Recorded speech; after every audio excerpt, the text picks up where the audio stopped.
क्योंकि हम ही लोग नहीं हैं, जिले जिले में हजारों लोग और खासकर गृहिणियाँ ज़्यादा हैं जो अपने काम के वक्त के अलावा बहुत तरह से YouTube के कारण रचनात्मक हो रही हैं, क्रिएटिव हो रही हैं और वो पैसा भी कमा रही हैं और उसके साथ साथ इस इंडस्ट्री में बहुत सारे नए लोगों को मौका भी मिल रहा है। तो एक देश में YouTube प्लेटफॉर्म या फिर इंस्टा प्लेटफॉर्म के चलते एक क्रिएटिव एनवायरनमेंट भी बना हुआ है। अगर इस तरह का बिल आया तो अभी तक ये समझा जा रहा था कि हम 4-5 लोग निशाने पर हैं, वो तो हैं, पर अपार की बात सुनकर ये भी लगता है कि हर वो यूट्यूबर, चाहे वो किसी जिले में हो, चाहे वो किसी भी भाषा में हो, या लद्दाख में हो, या कन्याकुमारी में हो, या गुवाहाटी में हो, या अगरतला में हो, वो सब जिनकी संख्या लाखों में है, वो सब इस कानून के दायरे में आ जाएंगे। और सभी के लिए ये संभव नहीं होगा कि ग्रीवांस रिड्रेसल ऑफिसर आप रखें और कंटेंट इवोल्यूशन कमिटी बनाएं और वो आपके कंटेंट को पहले अप्रूव करें और फिर आप जाकर उसे अपलोड करें या टेक्स्ट को पब्लिश करें। ये संभव नहीं हो पाएगा। तो जाहिर है कि सरकार बनाएगी एक सारे लोगों को डरा कर रखने के लिए, या फिर उसके साथ साथ कुछ लोग लगातार निशाने पर रहेंगे, उनके चैनल को बंद किया जाएगा। इससे एक और असुरक्षा सरकार की तरफ से बढ़ती चली जाएगी कि क्या हमारा चैनल आज बंद होने वाला है, क्या आपका चैनल कल बंद हो जाएगा, आप ये मत बोलो वरना आपका चैनल बंद हो जाएगा। इस तरह का माहौल किसी भी देश के लिए, लोकतांत्रिक देश के लिए अच्छा नहीं, और ये खुद सरकार के लिए अच्छा नहीं है। जैसे इस बार बजट पेश हुआ तो न्यूज चैनलों ने नहीं कहा कि एलटीसीजी टैक्स से कितना नुकसान होने वाला है, कोई फायदा नहीं है। कुछ लोगों ने कहा होगा मगर बात उतनी प्रमुखता से नहीं आई। मगर इसी बात को लोगों ने ट्विटर पर लिखा, लगातार लिखा, और विपक्ष ने भी कहा, तो सरकार को भी एक ऑनेस्ट फीडबैक मिला। अगर आप डर का माहौल बनाते चले जाएंगे तो छोटी छोटी बातों से आप कहने से डरेंगे और सरकार को फीडबैक नहीं मिलेगा। अगर सरकार का कोई भी आदमी या रूलिंग पार्टी का कोई भी आदमी कैरवन का अयोध्या पर रिपोर्ट पढ़ लेता तो कुछ सतर्क हो सकता था कि इतनी धांधली हो रही है, सागर की रिपोर्ट है, कुछ ठीक कर लेते हैं तो शायद वहां पर आप अपनी हार को बचा भी सकते थे। तो ये कौन कर रहा था? ये मेन स्ट्रीम मीडिया के लोग नहीं कर रहे थे, तो ये वो लोग कर रहे थे जो लेगेसी मीडिया में हैं, उस तरह से कर रहे हैं। मगर वो अब सब साइडलाइन, हाशिए पर हैं, जो अपने बहुत लिमिटेड रिसोर्स से मैगजीन चला रहे हैं, अब यूट्यूब भी चला रहे हैं। तो सरकार को ये बात समझना चाहिए कि उसका भी नुकसान उतना ही ज्यादा बड़ा होता चला जाएगा अगर आवाजें बंद होगी। दूसरी तरफ हर कंटेंट क्रिएटर को अपार की बात सुनने से लगा, चाहे वो फैशन डिजाइनर है, चाहे वो म्यूजिशियन है, चाहे वो कुकिंग करता है, चाहे वो कुछ भी करता है, अपना मॉर्निंग वॉक पे अगर वीडियो बनाता है, वो सब इस निगरानी के दायरे में आ जाएंगे। इस प्रेस कॉन्फ्रेंस का मकसद यही था कि अभी तक जो हम यूट्यूबर, जो न्यूज करंट अफेयर से जुड़े हुए लोग हैं, उनके बीच इसकी चर्चा हो रही है। पर अब मुझे लगता है कि हर वो यूट्यूबर जिसने अपना एक चैनल बनाया है, चाहे वो कोई माँ बाप भी हो सकता है जिसने अपने बच्चे के नाम से चैनल बनाया है, वो भी उस दायरे में आ सकता है। अगर एक माँ बाप को अपने बच्चे के चैनल के बारे में रजिस्टर कराना पड़ जाए तो बहुत तरह के उसकी चिंताएं बढ़ती चली जाएंगी और वो हिम्मत नहीं कर पाएगा। तो वो पूरा एक इकोसिस्टम बोलने का, क्रिएटिव होने का, वो खतरनाक होता चला जाएगा। और जिस तरह से आप ग्रीवांस रिड्रेसल ऑफिसर की बात कर रहे हैं या फिर कंटेंट इवोल्यूशन कमेटी की बात कर रहे हैं, सरकार को इन सब चीजों पे जवाब देना चाहिए। अखबार में छप चुका है, इतनी सारी बातें हो चुकी हैं, कई लोगों ने प्रोग्राम किया है, तो अब तक बता देना चाहिए कि क्या ऐसी बात है। सरकार को यह भी बताना चाहिए कि उन्होंने किस किस स्टेक होल्डर को शेयर किया है। वो जिससे भी शेयर करे उनका नाम भी पब्लिक होना चाहिए। कोई बिल का ड्राफ्ट प्राइवेटली क्यों शेयर हो रहा है किसी से, वो बताएं, चैनल का नाम लेकर बताएं, अखबार का नाम लेकर बताएं। अगर डीजीपब को दे रहे हैं जिसे दिया नहीं है, डीजीपब ने मांगा है, मेल लिखा है कि आप हमें जवाब दीजिए, हमें ड्राफ्ट दिखाइए, हमें चर्चा में शामिल कीजिए, तो हमें आप चर्चा में शामिल क्यों नहीं कर रहे हैं, क्यों नहीं बुला रहे हैं? या हमारी आशंकाएं हम लोग जो अलग अलग प्लेटफॉर्म से जाहिर कर रहे हैं, उनका जवाब आप क्यों नहीं दे रहे हैं? आप क्या करने वाले हमें ये तो पता चले, वरना हम यही समझते रहेंगे कि ये सारे प्रावधान जिन्हें कुछ लोगों ने देखा है, जिनका सरकार ने भी खंडन नहीं किया है, उसके हिसाब से तो यही लगता है कि हर सरकार को दो काम करना पड़ेगा। हर जिले में यूट्यूबर के लिए जेल बनाना पड़ेगा, एक जेल बनेगी, और हर यूट्यूबर को अपने घर में एक थाना बनाना पड़ेगा। ये अजीब स्थिति हो जाएगी कि हमारे घर में 5 लोग बैठे रहेंगे हमारे वीडियो को अप्रूवल करने के लिए। हमने अपना वीडियो बना लिया, एक चला गया सब्जी लाने के लिए, या उससे घर में कुछ हो गया और कहा कि हम आज अप्रूव नहीं कर सकते हैं, तो हमारा वीडियो अपलोड नहीं होगा। ये सरकार कैसे इंश्योर करेगी? मतलब सरकार को ये बिजनेस करना भी है क्या? मतलब वो ऐसा कानून लेकर आ रही है तो इसका जाहिर है कि इसके कुछ पहलुओं को देखकर वो डरावना भी है, वो हास्यास्पद भी है। लेकिन ये पता चल रहा है कि सरकार संवाद का रास्ता इस बिल के बनाने के प्रोसेस में नहीं अपना रही, व्यापक रास्ता नहीं अपना रही है। इसमें अलग हमें ही शामिल मत कीजिए। आप कोई कुकरी शो का बहुत बड़ा है, आप उसे भी शामिल कर लीजिए, वरना ये कानून एक बार बनकर आएगा तो ये सबके लिए खतरनाक होता चला जाएगा। और ऐसे कानून दुनिया का इतिहास रहा है, जब भी आए हैं जिसमें आपके अधिकारों की कटौती की गई है, किसी भी तरह की सरकार के दौर में, वो कभी खत्म नहीं हुए। कानून का अध्ययन करने वाले, कानून के इतिहास का अध्ययन करने वाले आपको बता देंगे वो किसी ना किसी मात्रा में रह जाते हैं, उससे आपको मुक्ति मिलेगी। तो इसलिए इस दो तरह से डिजिपब ने जो संवाद का तरीका अपनाया है, बहुत लोकतांत्रिक तरीका है। हमारी संस्था आपसे बात करना चाहती है, हम सरकार से अपील करते हैं, आप वो ड्राफ्ट हमें भी दिखाइए और पब्लिक को भी दिखाइए, और जिसको भी आप उसकी कॉपी दे रहे हैं अलग से उसका नाम हमें बताइए।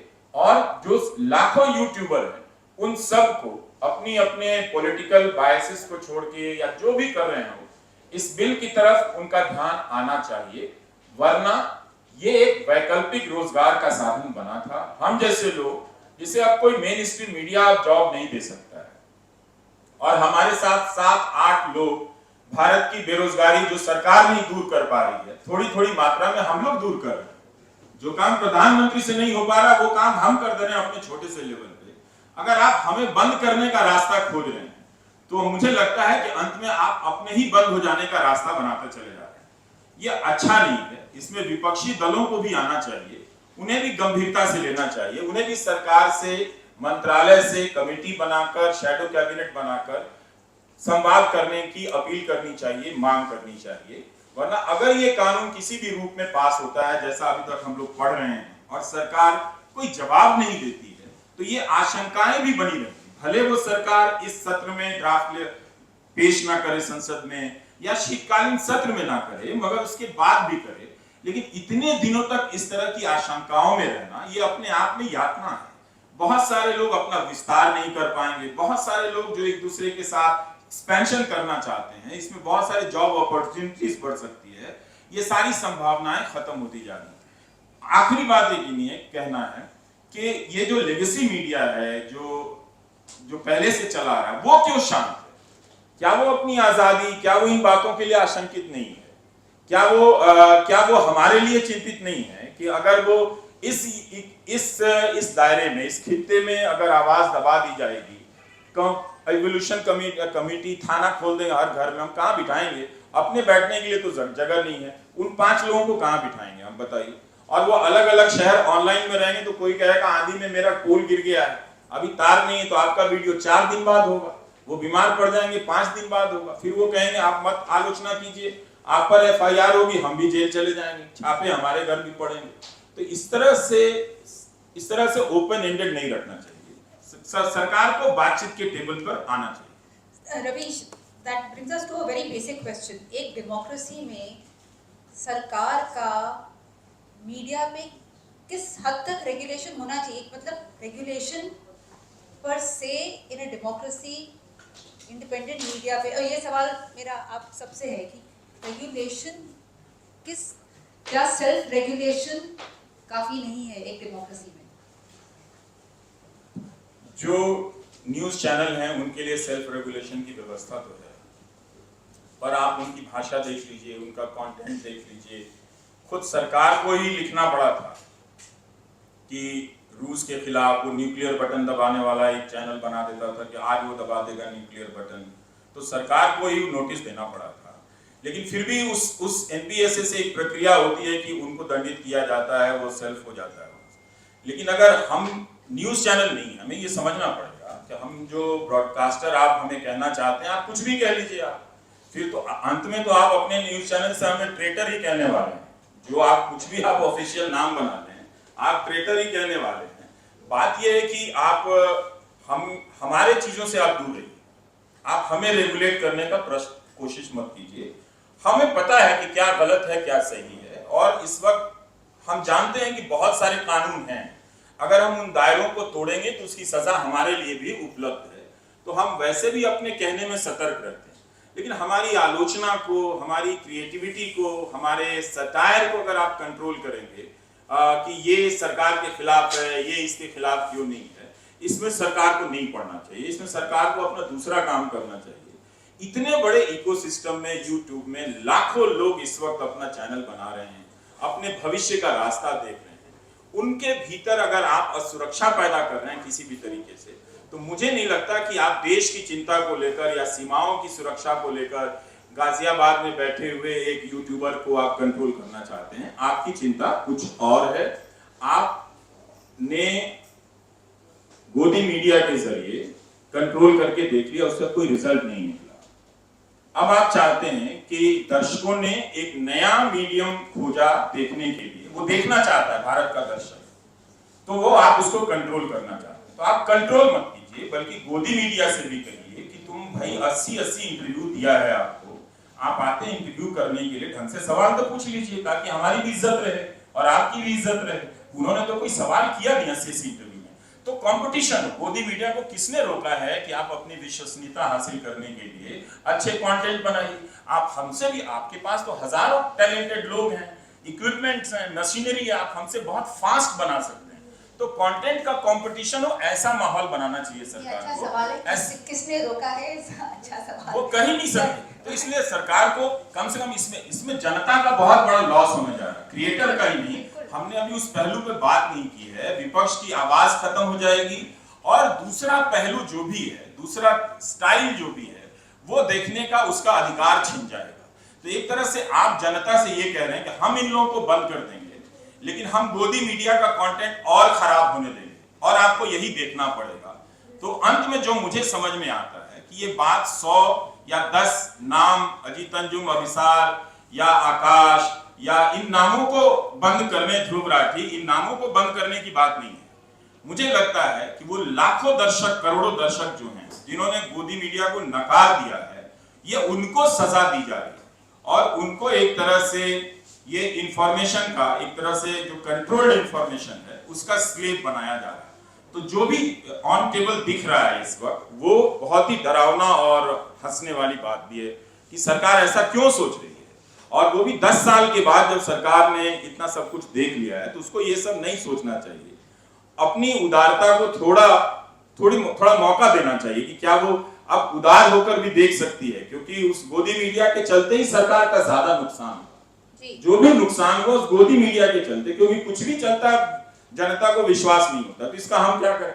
इसका बदला आप हमसे मत लीजिए कि आप हमारा गला दबा दीजिए, आप हमारा मुंह, हमारी जबान बंद कर दीजिए, ये मत कीजिए।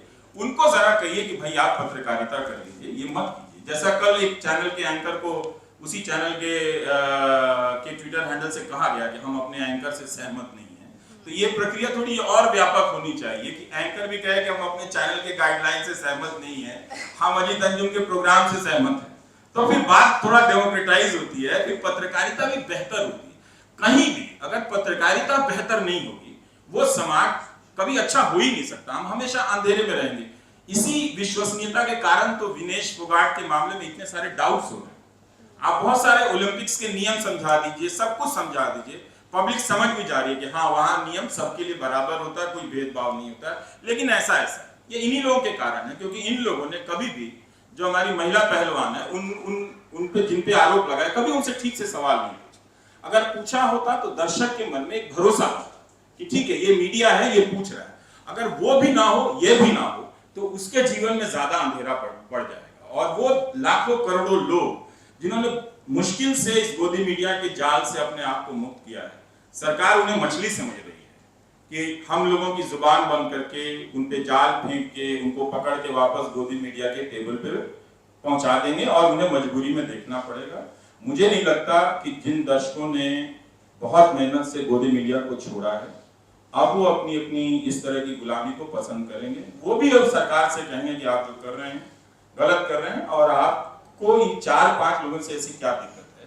पर ये तो मामला आप लोग जैसे बता रहे हैं, ये तो कोई भी, अब तो मान लीजिए अगर हम करंट अफेयर्स ना करें, कुकिंग शो करें, वो भी आप उसमें आप हमें जीने नहीं देंगे, तो क्या आपका ये लक्ष्य है कि आप हमें भूखे मरते देखना चाहते हैं? इससे आपको खुशी मिलने वाली, तो आप और 100 बिल ले आइए, आप कुछ भी कर सकते हैं, करते रहिए फिर।